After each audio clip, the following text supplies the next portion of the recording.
All right, what up, guys? Welcome back to another episode of the Living the Dream podcast. Today on the show, we have Yvette Walker, who is the host of the Positively Joy podcast and founder of Positively Joy Ministries. Yvette, how you doing? I'm well. Thank you so much for having me today. Of course. Thanks so much for coming on, and we'd like to jump right in. So if you could start with telling us a little bit more about yourself and what hmm you like to do for fun, that'd be great. Okay. Well, I'm a former journalist. I now am an assistant dean at a college, at a journalism college. So I teach and I am an administrator, but for most of my career, I have done that. And boy, I mean, I love to read and I love to be around people. I'm an extrovert. So I love to hang out with people. And I watch probably way too much television Yep, yep, I got with you. Netflix and chill. You know how that goes. Yeah, And I have a black lab named Lemon and two cats, and love to hang out with them. there we go. There we go. Well, awesome. Tell us about what kind of made you make the switch from former journalist to assistant dean at a journalism college? If you talk to a lot of journalists, you might ask them, well, what would you do if you weren't doing this? It's a particular kind of job. And a lot of people will say, I don't know what I would do, but teaching usually will come into it like, oh, I think, maybe one day I love to teach or something like that. And I felt the same way. But a former boss of mine who was the editor of a paper became dean at a college and asked me to join him. It was a little bit sooner than I thought. I thought I might be a little bit closer to retirement and then move into teaching, but this was a great opportunity. I thought I would really miss the newsroom, but I love being around students. Their energy is just so amazing. And they want to do, what I was doing all those years.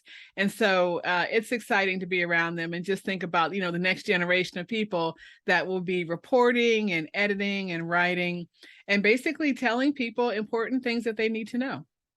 Yeah, yeah, absolutely. Did you have a specific type of journalism that you did for the majority of your career? So I did both news and features. I started off as a reporter, as many people do, and I moved into editing and then moved into management. But I was on the features, in the features department and in the news department. So a little bit of both. Gotcha, gotcha. There we go. Awesome. Well, tell us a little bit more about Positively Joy, the podcast and ministries. Yeah, absolutely. So I was raised Catholic. I was baptized as a baby, and I've always been a believer. Went to church, went to Catholic elementary school and high school.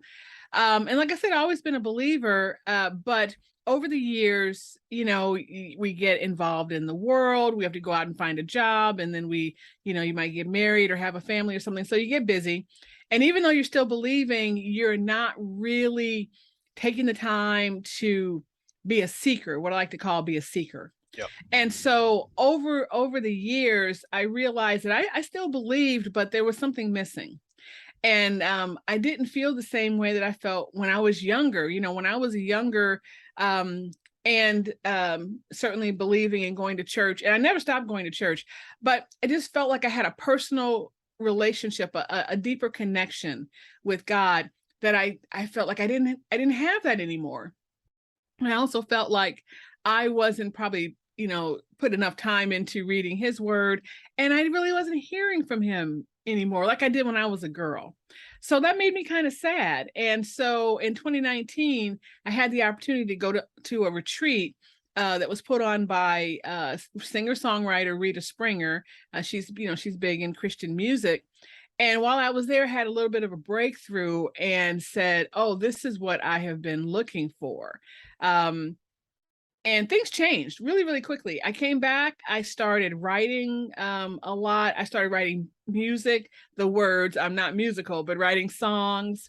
I've had a couple of them put music to. It hasn't, it's not like a big record or anything, but I've had a couple actually put music to, and then did some more writing and decided, okay, I want to do more. I want to use the gifts that he has given me in a way that I hadn't been using. He's given me gifts of communication, writing, all of this, but I haven't done anything like that to honor him.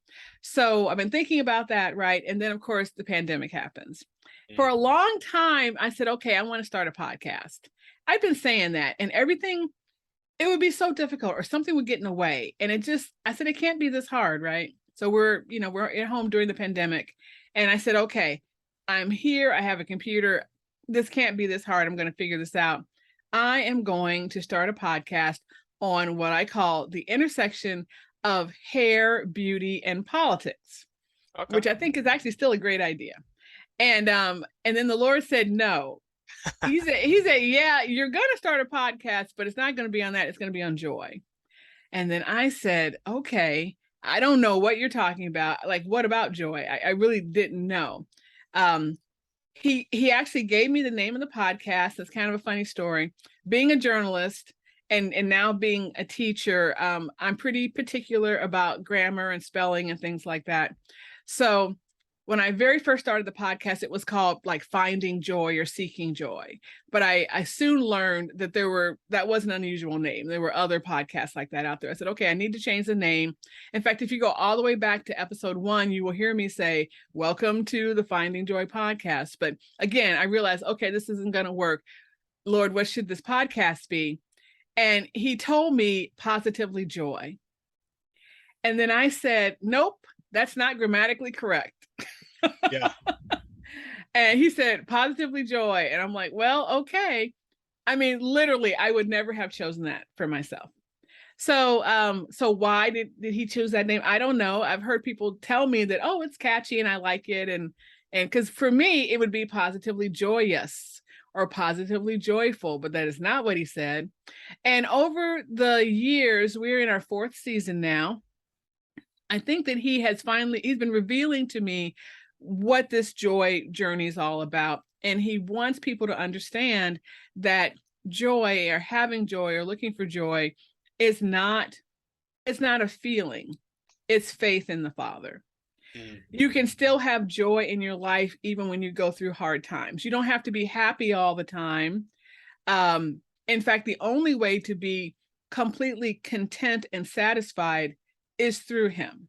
And we see that in our signature scripture in John chapter 15, where he says, the way to find joy. I mean, it's like a DIY. It's like right there. He says, the way to find joy is to abide in the Father, do his will, and we will be filled with the only joy that will complete us.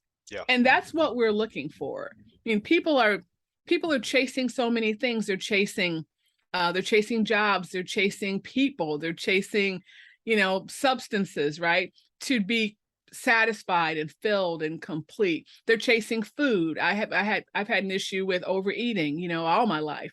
People are chasing lots of things, and they're chasing the wrong things. And the only thing we really need to be chasing is God. And through that, we will be filled, we will be satisfied, we'll be complete. Yeah. Yeah. No, absolutely. I love that. I think joy, I feel like joy and contentment are kind of like tied together in my head. And the verse that I always come back to is Paul on contentment. And it just like, it's probably the most, for the longest time, God's grace was the most elusive concept in the Bible for me. Like, I just didn't get it. I thought I was that lukewarm Christian who's going to be spewed out of his mouth. And so I just didn't think his grace was for me. And then I finally internalized that it was like sufficient. And I just really internalized God's grace. But now it's like Paul's words on contentment that's the elusive part of the Bible for me right now. And I feel like joy and contentment kind of have that similar of like, where your foundation is, who God is, and you're trusting in God. Yes.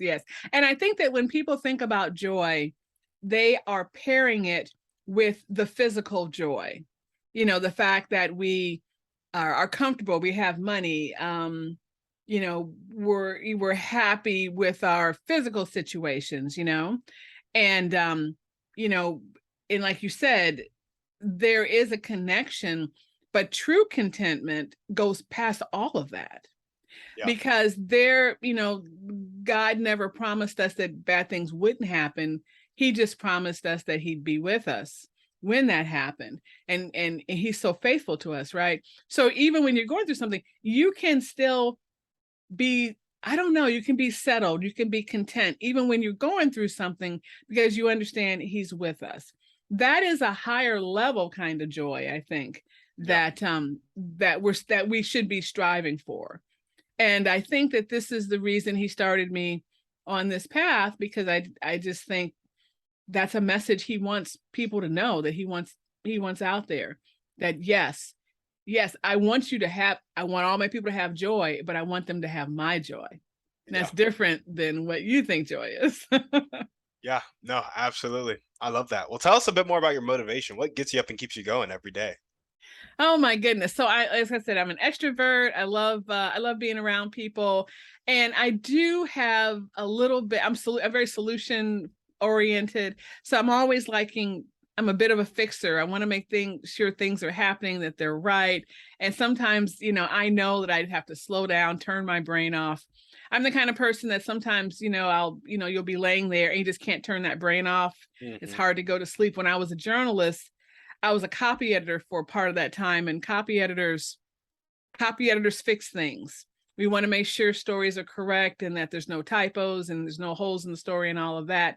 And too many often, if you ever ask a copy editor, have you ever bolted upright in bed at night wondering, oh, did I fix that thing? I mean, yes, that happens. That does happen. And so even though I don't do that anymore, I think that I still kind of have that nature. So I guess the motivation, like, it shouldn't be this, but the motivation is to make sure everything gets done that's supposed to get done. But the motivation should be that everything I'm doing in his honor and in his glory. And that's what I want my motivation to be. And I'm still working on it. Myself. But that's what I think kind of gets me up and motivates me. I feel that. When you said that you're a bit of a fixer, and then you talked about your past as a journalist, it immediately made me thought of Scandal. Well, I'm no Olivia Pope, that's for sure.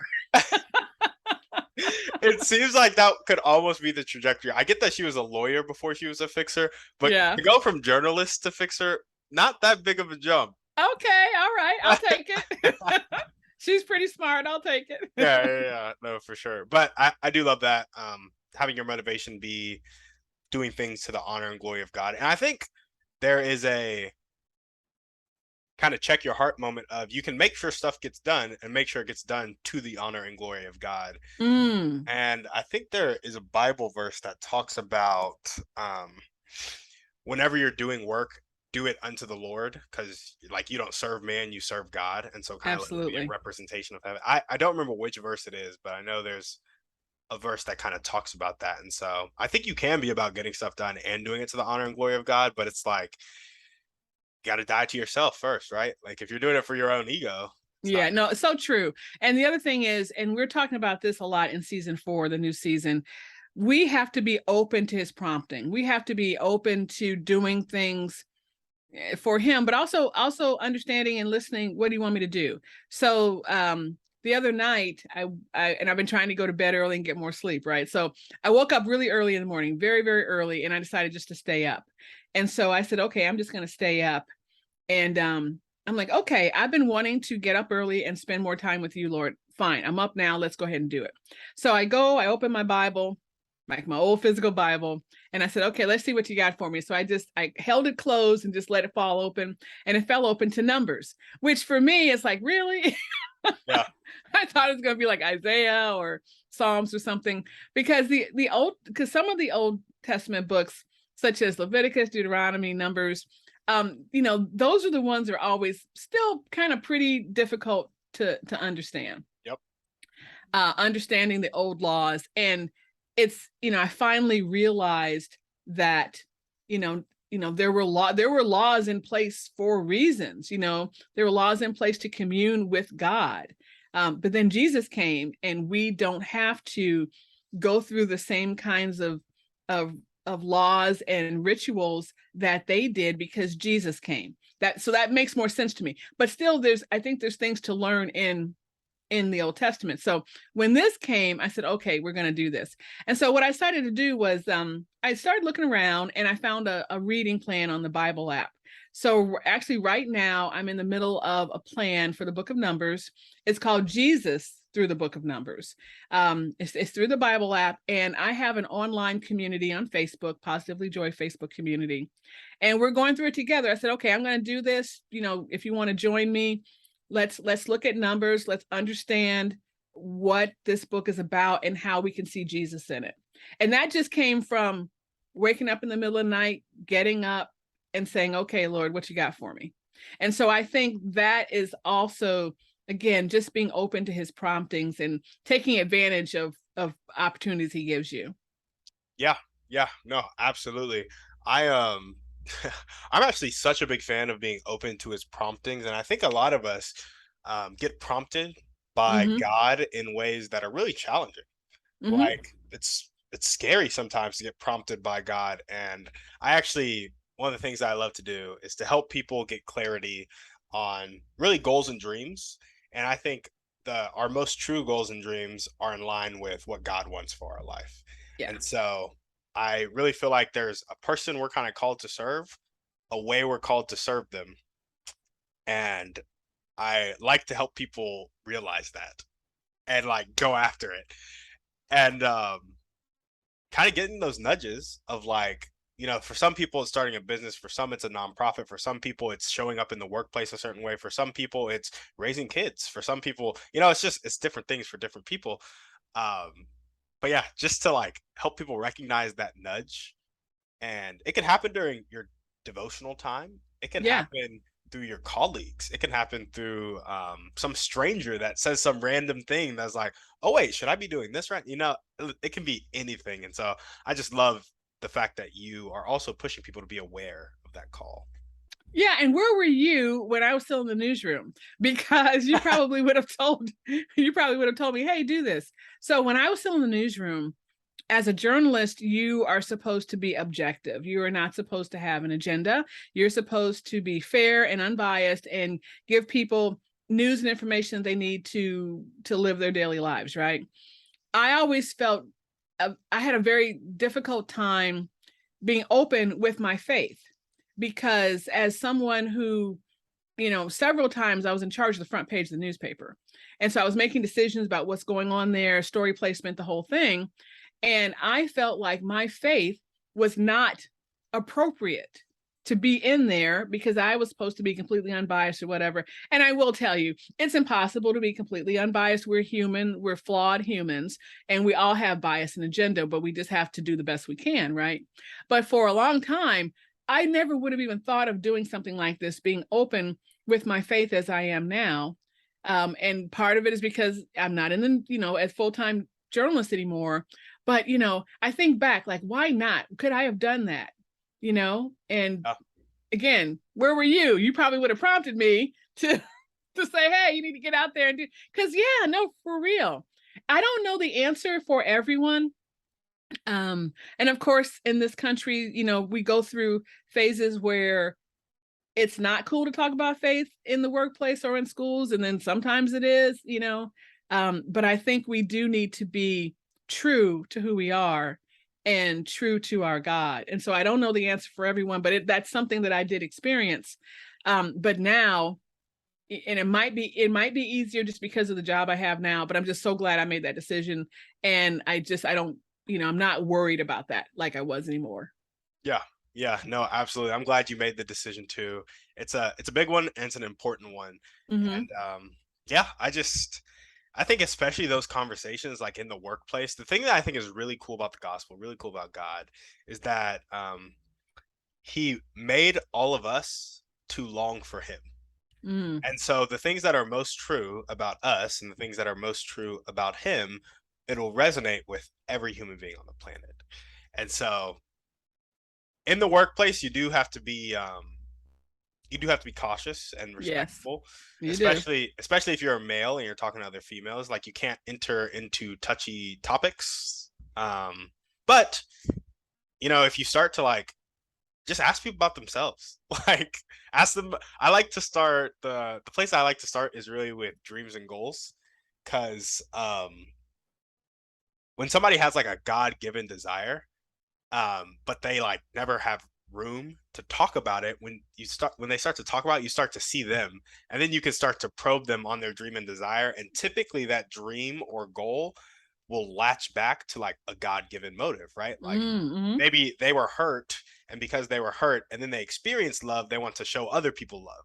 And it's like, oh, well, where do you think that comes from? Why do you think that? And then you can start talk, and then you get into the conversation. So there are subtle ways to get into it, but again, you do have to be careful because stuff will get inappropriate in the workplace, if you're not, which is an unfortunate aspect of reality. But Yeah, no, I agree with you. And I think the way that you just to kind of describe is that makes a lot of sense. Because even if because they might still have this dream and goal that would be completely appropriate in their off time or outside of the workplace, but they can't even, because they can't even, I think, bring themselves to think about it because of the situation they're in. It doesn't even happen outside of the workplace. So I even think this discussing it and talking about it definitely makes a lot of sense. So yeah. yeah, absolutely. And I think it's also like just the level of conversation we tolerate. I feel like a lot of times we'll like act like small talk is appropriate, or like banter about sports teams and stuff like that. And yeah, it is appropriate, but it's like, is that what we're here for? Like, I get that that is a thing to talk about, but I'm like, I feel like that's a thing to talk about once you've established the deeper things with a person. Like, I don't like when people just stay surface level on a relationship, Mm, because it's too much of a like fly by the wheel, high buy type of scenario of like, I'm not really here to get to know you. I don't really care about you. And yeah, that's who I do small talk with. And I'm just like, why do we want to interact with people like that? Like, people are so precious. Like, let's get to know each other. absolutely. And it's a must for anyone that you are actually entering into a personal relationship with, be it family member or, or a girlfriend, boyfriend, or spouse. I mean, if you can't have those conversations, Oh yeah. that's not going to work. Yeah. At Yeah. least for me. Oh yeah. No, for sure. For sure. And I got to the point where I was like, even with my like friends and stuff, I try to have these conversations, but that's why I have this podcast. Like, I was sick of just having small talk with people. So I'm like, I'm gonna get into dreams and goals, how we can get you to your dreams and goals, what motivates you, like what like is the meat of who you are. Cause that's what those are the conversations I want to have. So that's why I started. Love it. Love it. Yeah. Yeah. Well, So now, my, oh, go for it. oh no, you go right ahead. Oh, were you gonna ask a question or? I was just gonna say, so my show is an interview show, Mhm. and that makes sense, right? Because I'm very comfortable doing that, telling other people's stories, because that's what I did for so long, right? Yep. And that's a way to get into some really interesting topics, some really meaty topics, and make other people think about what's happening in their own lives. That's all I was gonna say. Oh, absolutely. I love it. Well, now we're going to jump into your dreams and goals. So tell us about your vision for your life and your podcasting career. Well, so over the the years since we've started, I've definitely seen the podcast grow. And there was something that happened. So I had the podcast started before it was under the umbrella of Positively Joy Ministries. So I had this idea for, obviously this podcast, and it was going along pretty well. And then I was looking at the logo, and the logo there's a script to it, positively, and then the word joy. And there's this animation that I have, and you can see the word kind of spell out, right? Positively joy. And I was looking at it, and in my mind's eye, on the screen, it actually says Positively Joy Podcast. And in my mind's eye, I saw it spell out Positively Joy Ministries. I mean, I saw it happen. And I'm Yeah. like, wow, Lord, what does that mean? What does that mean? So I decided to, okay, so we have the podcast. What else can we do? And I'm all about encouraging. I'm all about, and really anyone can listen. I have a largely Christian women audience, but I do have men who listen as well. But I'm really big into encouraging. So I started, and I'm big on social media. So I started a group, the Positively Joy Facebook community, so that we could do life together. I could be a daily encourager and things like that. And so I started that about a year into it. Where we've got about, oh gosh, I haven't checked in a while, maybe almost 700 women on there. There we go. And again, big into encouragement, a lot of prayer for everyone. And so that came from me literally seeing the words change on the screen. And I said, ministries, okay, Lord. So in addition to that, we've done a book club. I've started a book club that actually kind of works both in brick and mortar and in virtual, because I've got this book club that I'm doing at church, and I can also use it in the ministry, in the online ministry. And from there, I want to continue to encouraging. I want to continue to be helping people. I've got an advisory board of women. We chat about what's next. And we've kind of taken the summer off. So now we got to get back into it and see if there's any projects or things we want to do to help others. And so I think we kind of are at that next step to see what we can do as far as help people. My whole motive is to help people understand what joy is.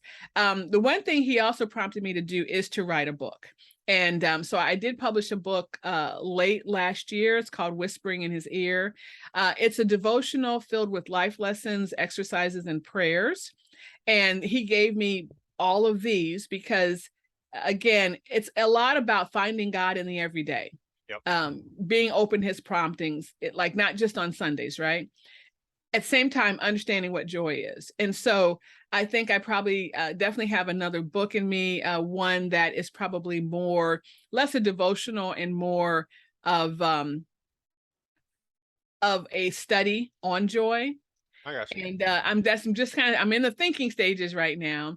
I think that's important. I think whatever I'm doing, it needs to be on this idea of what joy is and how to find it. Because there's so many people out there who are numb in their faith, who are sleepwalking through their faith, like I feel like I was for so many years, and who don't understand that there's so much richer out there than you could ever know. But you have to look for it. You have to be a seeker. So whatever I do, it's going to be down that direction. And so I think I got another book in me, and the advisory group of ladies and I will chat a little bit about, what other encouragement we could do.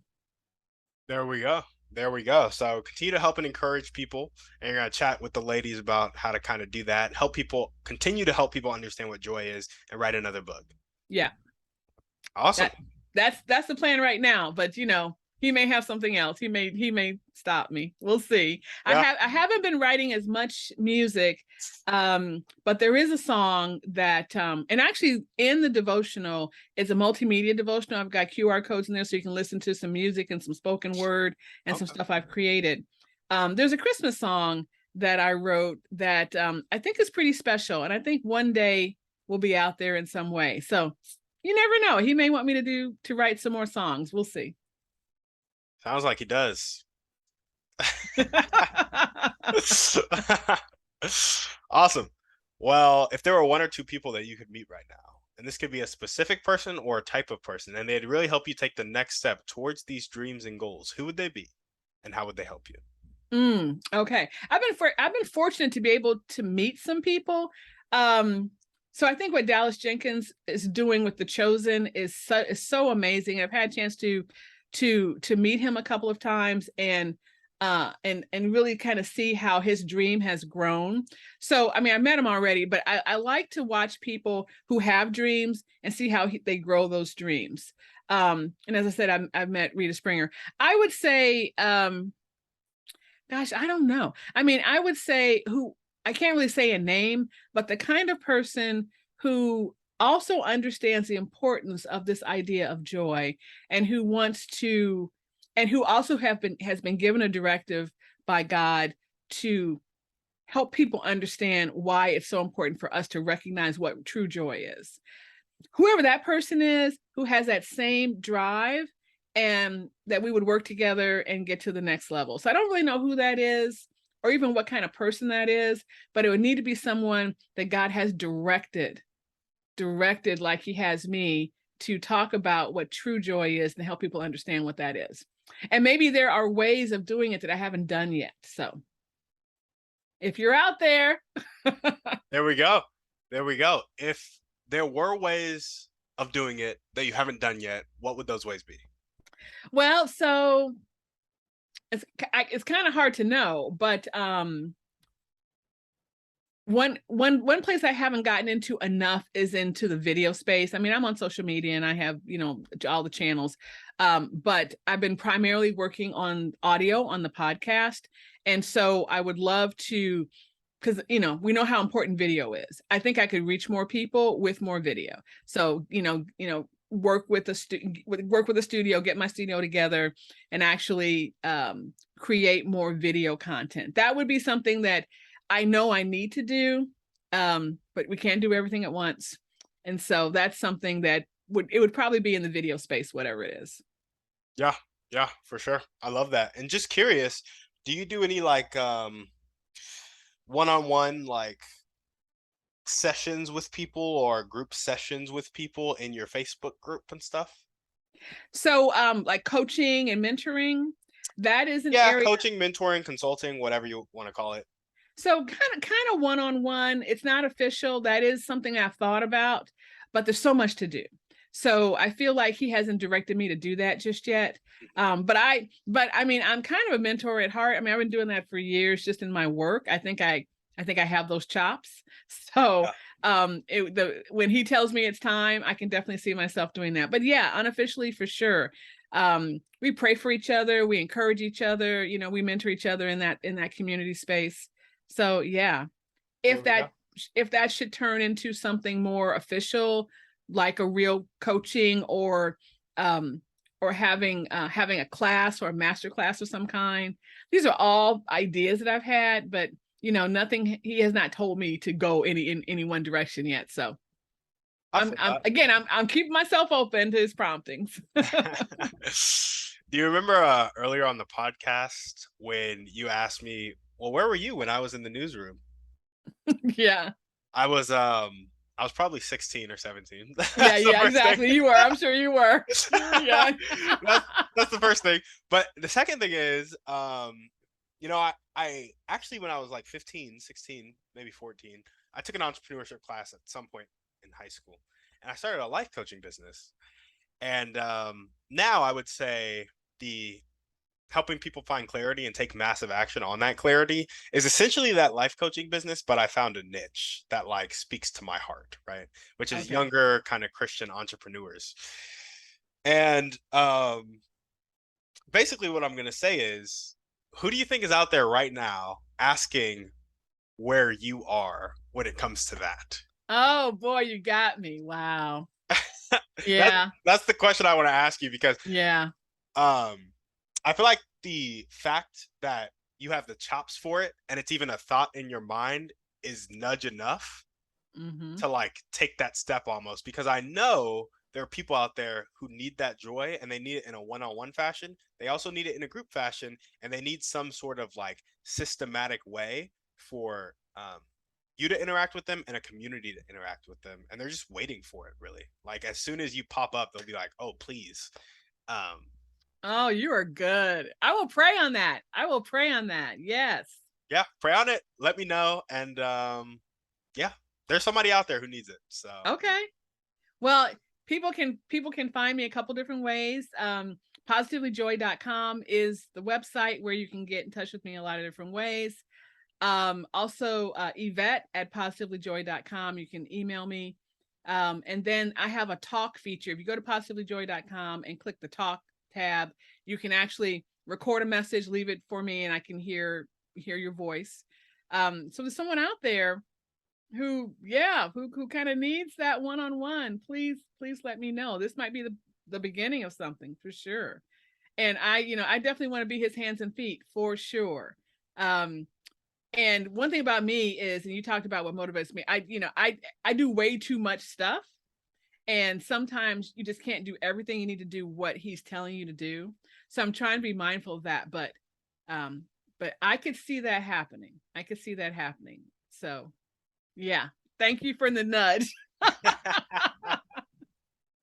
Of course. It's what I love to do. I love to help people get that clarity. And a big part of the clarity is like, I don't know if you've ever read this, but actually reading a lot of success literature and then lining it up with scripture in the Bible has really helped me grow in my faith. And so in The Big Leap by Gay Hendricks, he talks about your genius zone. And in the Bible, it talks about the fact that your gift will make room for you. Yes. And what I really like about that is your genius zone is the thing that you can spend all day doing. You love to do it. But the thing is, people typically get stopped in their zone of excellence. They get good at something, they make a decent chunk of money doing something and they're comfortable doing it, but they never make the leap to exclusively being in their zone of genius or exclusively giving their gift an opportunity to make room for them by going out and actually exercising. Faith without works is dead. Yeah. And so I yeah, a big part of that is like what is God like uniquely gifted you with? And you're already walking in that with the podcast and stuff, but I always like to push a little bit. Yeah. Well, and he likes to push a little bit too. I do get that. Yeah, So thank you though. Thank you very much. of course. Thank you for that encouragement. Yeah, and we're going to have to blow through the rest of this podcast because we still got a decent chunk of questions. Okay. First question in the Thriving Three. That's what we're jumping into now. Actually, first, what are the top one or two things that everyday people can do to help you accomplish your dreams or goals? So you meet Sally at the grocery store and you're like, Sally, here's how you can help me. What would you tell her? Oh wow. Okay, so there's so much to be done just in any of these things that we do. We work on the podcast for a long time. I resisted getting help, so I finally got an editor who helps me, and so I can focus more on finding the great stories to tell, right? But now there's all the social media marketing, so Sally could help me with social media marketing. I know how to do it, but there's just you can't do everything, so Sally could help me with social media marketing. I finally, instead of searching for music myself, I finally asked a friend at church, would he like to write some music for the podcast? And he did. So I am slowly beginning to understand that we do need to ask for help.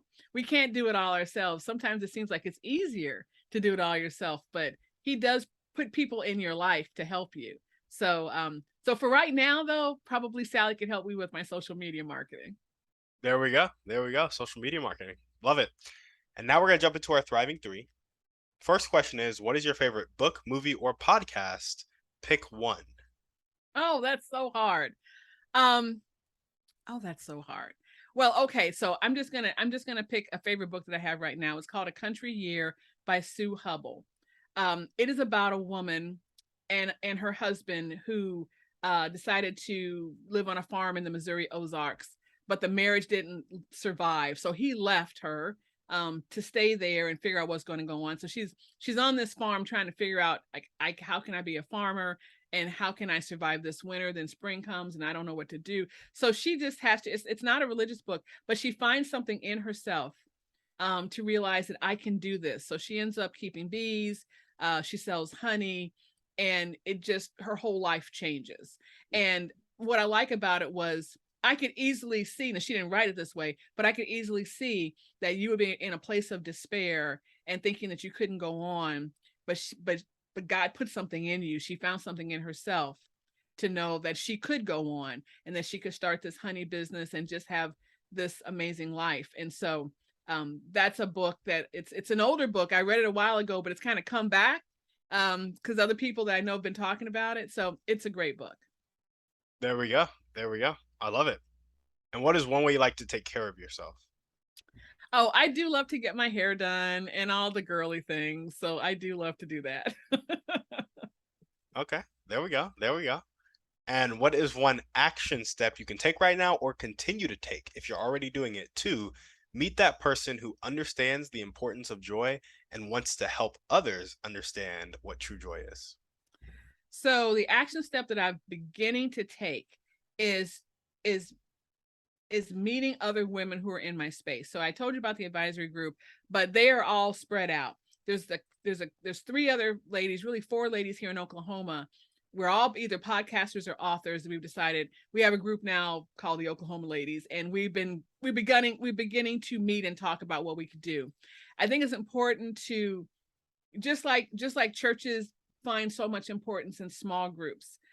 We know that if you are alone, you need others. You need others in your life, certainly to find even Jesus. I think you need others. I mean, you can pray on your own and all of that, but I think he's built us to be in community. So again, right now here in Oklahoma, there's some ladies that we've been meeting. We need to get back together because again, summer. And I think that we need to listen to his prompting, what he may have in store with us. Is it a conference? Is it something else, you know? So we're in the beginning stages of something, but I'm already walking in that, but I need to keep going. There we go. There we go. What would be the like trying to think of a good way to ask this question. What would be the most surprising and exciting outcome from meeting with the Oklahoma ladies of a decision of what you're going to move forth and do together? So definitely, I think that if we did something video related, because I know that that's next. And so, you know, what does that look like? Is it a TV show? Is it, I mean, I don't know. I mean, that would be very surprising. It's funny. Here's the thing. A lot of people have in my past have told me, oh, you look like Oprah. And I probably don't look like it now because I'm wearing my hair differently, but I used to wear my hair like her. And I always said, thank you. She's great and rich, but I never wanted to go into TV news. I really enjoyed writing and editing. So being on television and in some kind of faith program would be, for me, completely surprising, but exciting. This is going to really shock you. um, I started this podcast because I wanted to hear about people's dreams and goals. And then I wanted to help them meet the next person that could help them with their dreams and goals. Mm-hmm. And I actually know somebody who came on my podcast, and they have this thing, they have a Christian television network called No Walls TV. And they're always looking to bring people onto the network for content purposes. So if you wanted me to connect you with her, you know, maybe you need to talk with the Oklahoma ladies first, maybe whatever needs to happen there. Yeah, yeah. But her name is Karima Imorti. She's on like in one of my podcast episodes. So if you go back to like maybe episode 80 or 90 or something like that, you'll see her. I forget which episode it is.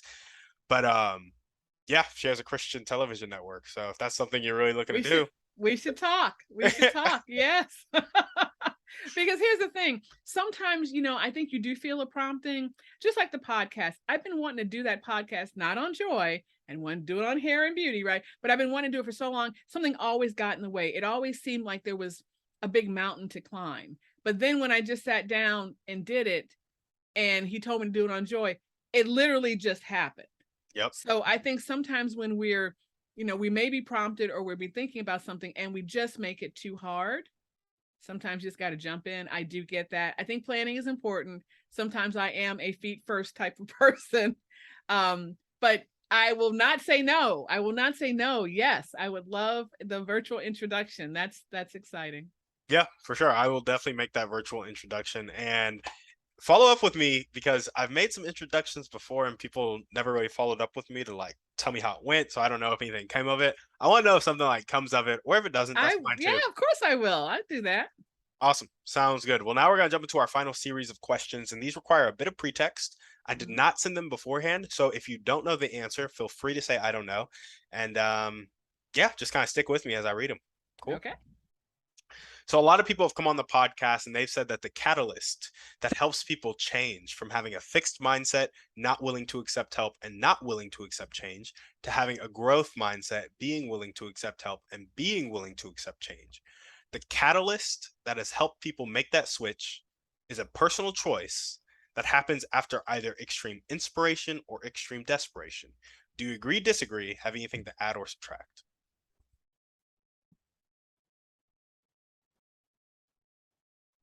I'm going to agree. As I told you before, I was in this seeker mode where I realized that my faith, I felt like my faith was strong as ever, but I felt like there was something missing, right? I was at a church one time with my then boyfriend, now husband, and I was crying and I said, I'm just, you know, I'm sad because God doesn't talk to me anymore. And then he said, don't you think he just might have? Because we had just come out of church. And I was like, oh, okay. Okay. And then a few years later, when I was on the retreat and we had this exercise, it was a listening exercise. And I said I had a bit of a breakthrough. I think I was desperate. I mean, I just really, I felt like something was there, but I did not know how to break through Mm. on my own. So yes, I'm going to agree with that statement.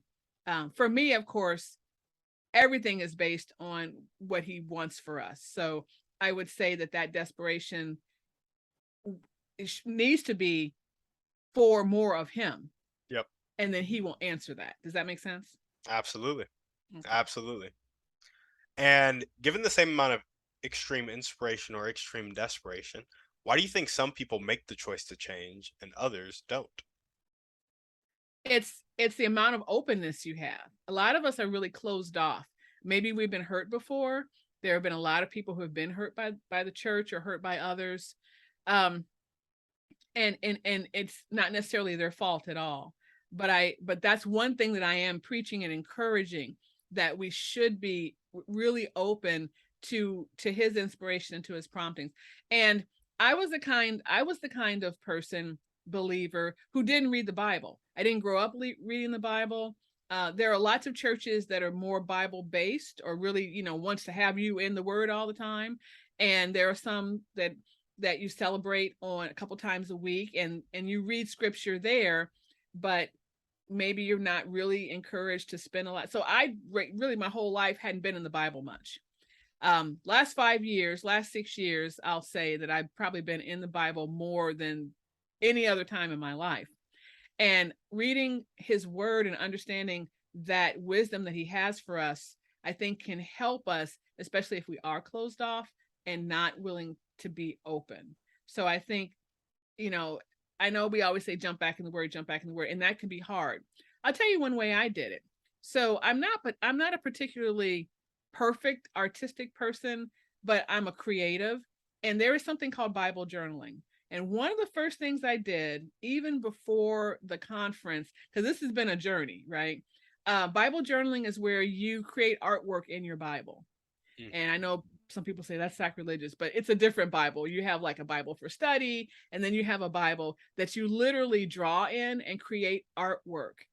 When I started doing that, I found myself in the Bible more than I had ever been.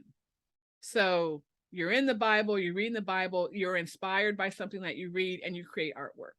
So there could be different ways for people to do it. That is one way that I did it. Yeah. Yeah. Absolutely. I love that. I like that a lot. I just some encouragement for people out there. Um if you like just have trouble sitting down and reading it, maybe try the Bible journaling.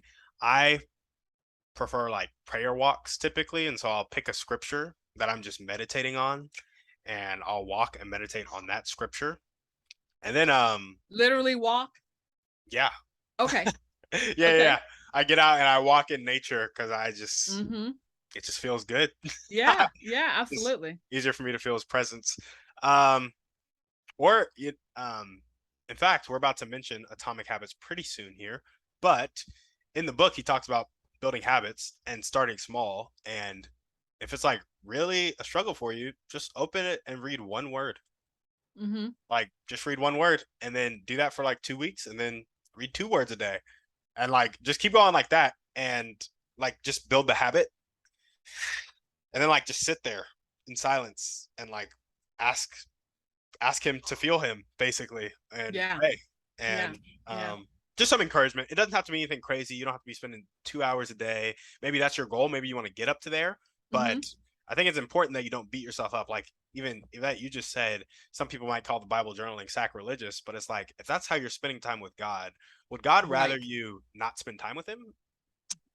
I don't think so. Exactly. I no, I agree. I agree. Yeah. Yeah, yeah, and so just be authentic. Like He died for you Yeah. um, when you were at your worst. So be authentic. Yeah. I think that's just a cool thing about the gospel. Mm-hmm. But awesome. So our next question is that some people need a small amount of desperation or inspiration to change, and others need a larger, more consistent amount. What do you think establishes that breaking point, and can it be influenced? Mm. I think it can be influenced. I don't have a specific answer for this, but I definitely think it can be influenced. I mean, we all experience things in life that can call for an incredible amount of a need of inspiration. And then, sometimes we'll just hear a song on a radio and be so inspired. So I think it's, I'm going to give you the it depends answer, but I think definitely it can vary. Gotcha. There we go. I think that's great because it definitely does depend, and I agree it can be influenced.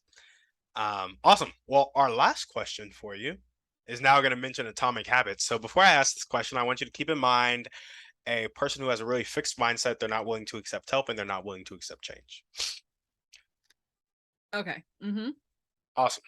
So in Atomic Habits, James Clear talks about the 4 laws of changing your behavior. And the laws are to make it obvious, make it attractive, make it easy, and make it satisfying. With that context in mind, and the avatar I just kind of told you to keep in your head, how can we, you and I, create an environment that makes it more obvious, more attractive, more easy, and more satisfying for that avatar to make the choice that will change their life? Mm. So the choice that would change their life is giving their life to Jesus. So because that is the only true choice that's going to completely change their life. I know lots of people who are willing to accept some level of metaphysical, but they're not willing to say that they believe in God or anything. I would just say that while I think it is easy and maybe satisfying to say that you can lead them, like, you be you and show them in your life how it works for you, and then you'll bring them over. But I think that puts too much pressure on you. You should do you. You should live your life. You should symbolize through your ethics and your faith, how to live a good life and how to find joy and be joyful and be happy. Yes, you should do that. That can, I think, radiate out to another person and maybe make some changes, but that is a lot of pressure on you. And then if you're doing this and this person, like, okay, for example, and this is not my situation, but I know people where someone will say, okay, well, I'm going to change him or her. And so, we're just going to do, I know that they don't believe now, but we're going to be together and I'm going to change him or her because they're going to see my life. And then that doesn't happen. And then you feel like either you haven't done what you're supposed to do or something, right? So I think the only true change is going to come from God. Yeah. It's going to come from God. That doesn't mean that we should not help through works, but I think it's false to say that we personally are going to change anybody. Oh, I agree. Yeah. So I think we need to continue to be encouraging. I think we need to pray for intercession, that God will intercede in this person's life. Yes, it is certainly possible that this person will see you living your best life and wonder, how can I be like that person? And that's great if that happens, but I don't think we should put the pressure on ourselves to be the only thing, to maybe even be boastful enough to think that I will make a difference. I mean, the only entity that's going to change that person's life is God. But we can intercede, we can pray. True enough, we can live our best lives and be joyful in Him, and hopefully that will radiate out. But it can't just be us. Yeah, for sure. No, I love that. And I think being your best self, being in touch with God, even if you did have some sort of influence, it still wouldn't be you. It'd be God in you, right? Yeah, So, absolutely. just be as close to God as you can be and let God shine through you. And I think that'll create the environment that, you're not going to change people, which is why we're focused on creating the environment to change the person. Yeah. Be your best. Love them is basically Yeah. what it comes down to. Yes.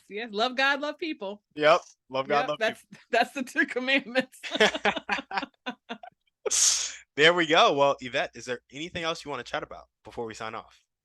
Well, I just want to thank you. Again, if anyone wants to find me, Positively Joy Podcast on most social channels.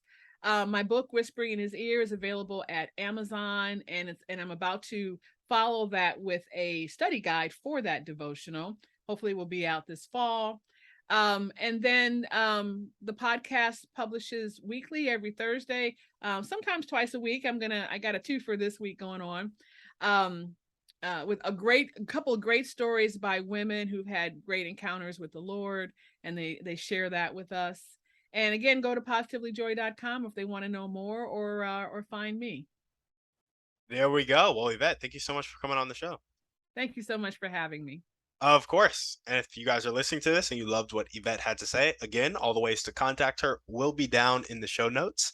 As we always ask, go ahead and shoot this podcast over to 1 to 3 people you know need to hear this message. Give us a 5-star review on iTunes, and we're out.